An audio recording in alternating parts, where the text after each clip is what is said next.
Alright guys, in today's video, we're temporarily going back to the old Loom style type of video. And reason for this is it's finally an agency type of video. It's going to be a tutorial, and I don't think I've done this in months, but I think it's a good place to jump right back in. Let's actually go into outreach for a little bit.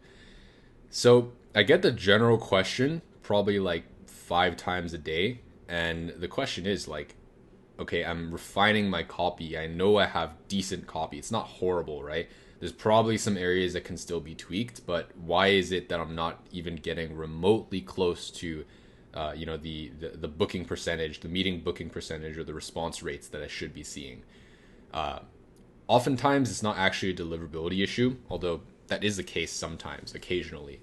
Uh, Oftentimes it's also not that big of a deal when it comes to copy either, right? A lot of DMs that I get, I usually don't even have to hop on a consult with.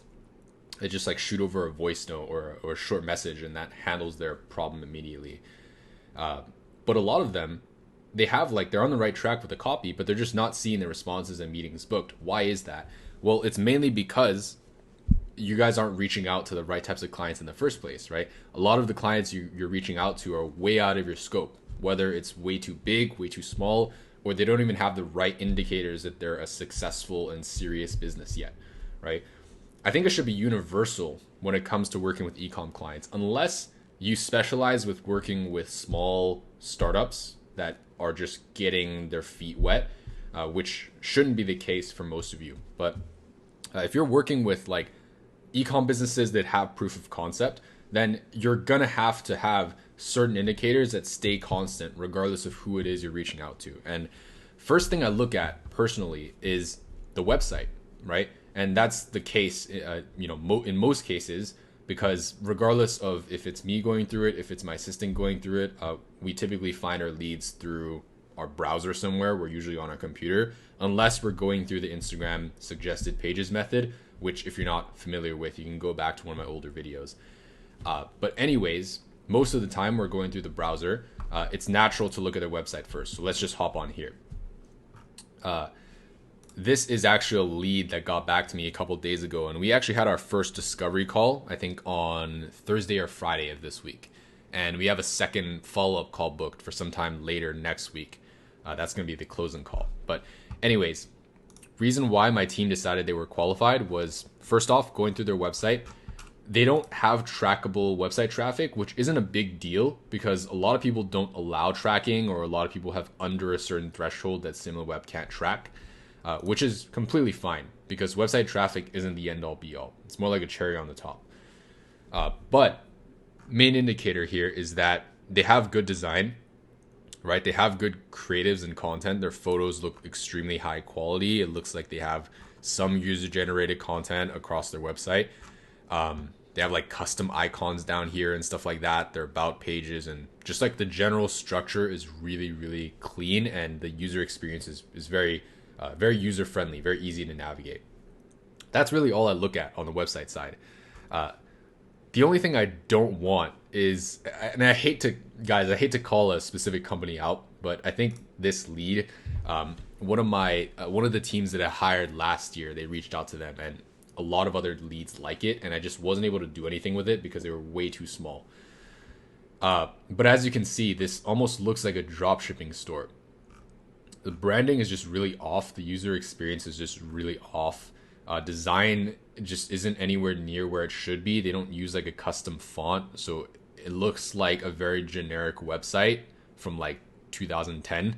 And I guess I don't want to roast this website, but in general, it's just not a lead that I would reach out to because they're not at the point where they're even remotely ready to run ads. I think they have a lot of work to do on their back end and on their brand in order for me to even consider it. Whereas with this company, like night and day difference, right? The design. And so for that reason, this just immediately would be unqualified for me. And I think it is very intuitive, and you guys have to have somewhat of a good eye for design, and I think you guys can build that up relatively quickly. But the more leads you look at, you should get a better sense of what it is I'm talking about on the website side. If website checks out, next thing I look for is their social media. And by the way, notice how I did not even go through their ads library. I didn't even look at whether or not they're running ads. And the reason for this is my email copy is very self-qualifying. I don't audit, I don't mention, hey, you could fix this and that, because I don't want to force an assumption. Like, you can only tell so much by looking at someone's ads library. At the end of the day, you don't have their back end, so it doesn't really do any of you justice to audit them. Unless they literally have no ad set up, then it's always the same pitch. It's always the same issues that they need to solve, just the fact that they're not spending. But if they have like 10 variations, then you can only say so much, right? Even if it looks like their copy's bad or their creative's bad, that's always an assumption, because for all you know, they could be getting like a 4x account wide and you're just not aware of that, right? So that's why I avoid auditing nowadays. Anyways, jumping back into their social media, right off the bat, it looks very qualified. And two things that I look for: number one, it's social proof and engagement, and number two, it's the how good their creatives and content are, right? Because if they don't have proper visuals, it's going to be very hard to be successful, especially as an e-commerce brand on Facebook nowadays. So I don't ever want to take on a client that doesn't have the creative capabilities to pump out new creatives every week or every other week, right? Preferably, it should look like they're working with a team. It should look like they have a lot of user-generated content, as you can see here. And that just reinforces, again, the idea that they should be a very strong brand before even considering running paid ads nowadays. So in this case, looks like they have really solid creatives. Social proof, for me, as long as they're above 10,000 followers on Instagram, then that basically passes the qualification. The only red flag is like if they have like, if this account had like 25K followers and like 10 likes, then it would be an issue. Here it looks lower than normal, but that's just, keep in mind, that's because in general, business pages nowadays don't get nearly the amount of engagement that personal pages do. So just something to keep in mind when you're going through and looking at their engagement to follower ratios. All right, so we can exit out of this. Now, stuff that you should be looking out for, right? Companies that are too big. One thing you'll notice if you're savvy is a recurring theme. You can kind of guesstimate the amount of revenue that they're doing based on their website traffic. So the earlier company, they didn't even have trackable traffic, but I think they were already doing like 50 to 100K a month in revenue, I think was what they filled in my questionnaire for the discovery call. I just use a bunch of the discovery call data to kind of like build up a guesstimation system and try to map like correlations between website traffic and other indicators to revenue. So I can sometimes avoid reaching out to companies that are too big in the first place. But anyways, this company, as you can see, I think, the founder / president responded back and they said, thanks for the interest, but we do all our performance marketing in-house. And they've already scaled to more than 6 million a month. And in my case, contrary to popular opinion in the agency space, I don't want to take on a whale, right? Because a lot of those whales aren't really hungry to grow a lot more. A lot of them literally like straight up say, we're satisfied for now and we want to just like keep cruising at, for example, like 6 million a month. An interesting correlation, as I said, if you go to their SimilarWeb, estimated website traffic is like just under 500,000. And another correlation here, right? Another lead that says, thanks for reaching out. We're luckily in a good spot and we have an incredible in-house team. So they're not looking to partner with the agency because they're past the growing phase now. They're trying to keep everything constant. If you go to their website, what do you know? Just under 500,000 website visitors a month. So based on that, you can kind of guesstimate, as I said. At this point, if a lead has anywhere near 250,000 to 500,000 website visitors or above, at that point, I have to start thinking about maybe we shouldn't even reach out to them in the first place. Because at least for my personal type of ideal client, they're doing anywhere between 25K to maximum 100K revenue a month, which works out to just around like under $1 million revenue a year. That, I think, is the ideal stage because that's where we can ramp up ad spend the quickest. And usually they have more realistic expectations and they're also more hungry to grow and succeed and they're okay putting a lot of funding behind it. Whereas with a lot of the bigger companies, and like I said, this is no offense to the bigger companies at all, but I find that they're a lot more content and they want to stay at a certain revenue mark or range. And it's just, for us, it's not exciting enough, and it's not really worth the effort, especially if they're not going into it with a growth focused mindset. So that's why these types of companies, I'm working on trying to avoid reaching out to them in the future, in future campaigns. But just an interesting aside here. And then to wrap things up, besides the website and besides the social media and all the general business indicators, you can also estimate their monthly revenue as well. If you think they're too big, you can go on to a website like Owler, for example. In this case, I think, let's go back. Loveberry.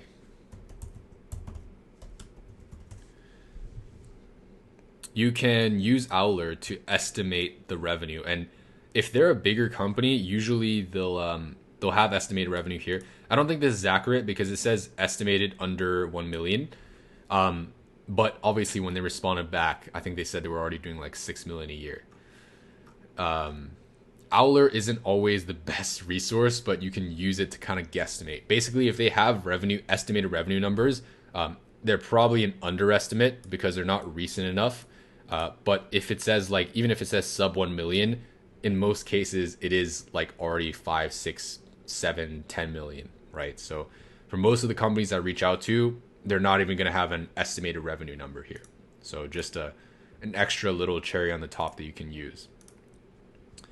And the last thing is they obviously have to have a verified company LinkedIn page. So I think a better way to do this, let's see, Conscious Step LinkedIn. This is the lead that I was speaking about that I have a follow-up with next week. Basically, if they don't have a qualified LinkedIn page, automatically disqualified, right? Because vast majority of qualified e-commerce companies have some sort of page set up, even if it's super basic. And LinkedIn is very important for us to find their contact information, which I mentioned briefly in another video.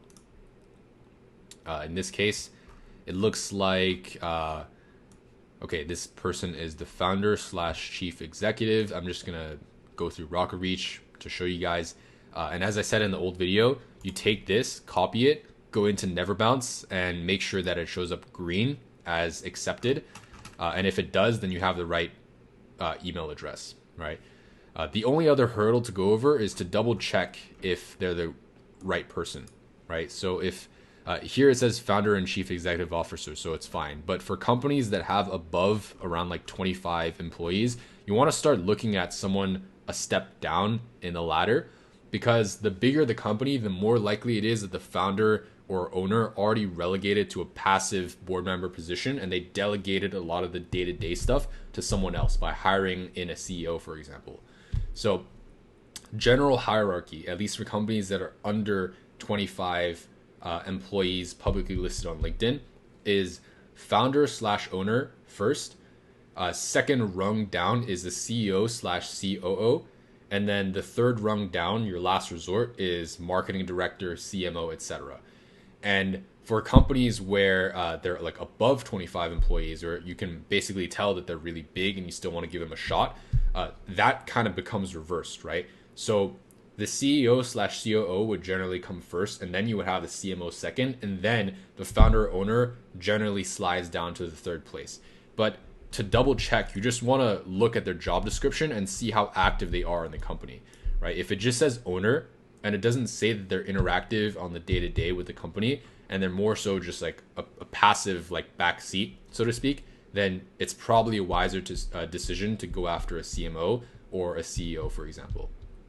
So that's basically it for my qualifications. Hopefully this is helpful for you guys. And like I said, I just want to reiterate one more time, I don't go through ads library anymore. I don't look at their ads at all because I don't want to make assumptions, right? So if they have like 10 ads running, they could very well be doing like a 6x account wide, and it might look like something is off.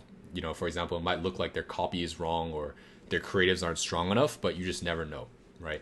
So there's not enough information for me to write a persuasive enough audit line to incentivize them to reply. So Like I said, my email process is very self-qualifying, and you can go back through my older videos if you want to take a look at that. Alternatively, if you want me to actually write it out for you, I actually do one-on-one consults as well. So if you're interested in doing that, you can go ahead, click one of the links down below and book in a time to work with me, and we'll get your copy questions sorted out. So like I said, wanted to keep this video relatively brief. Hope this was helpful, and I'll see you guys back here in the next one.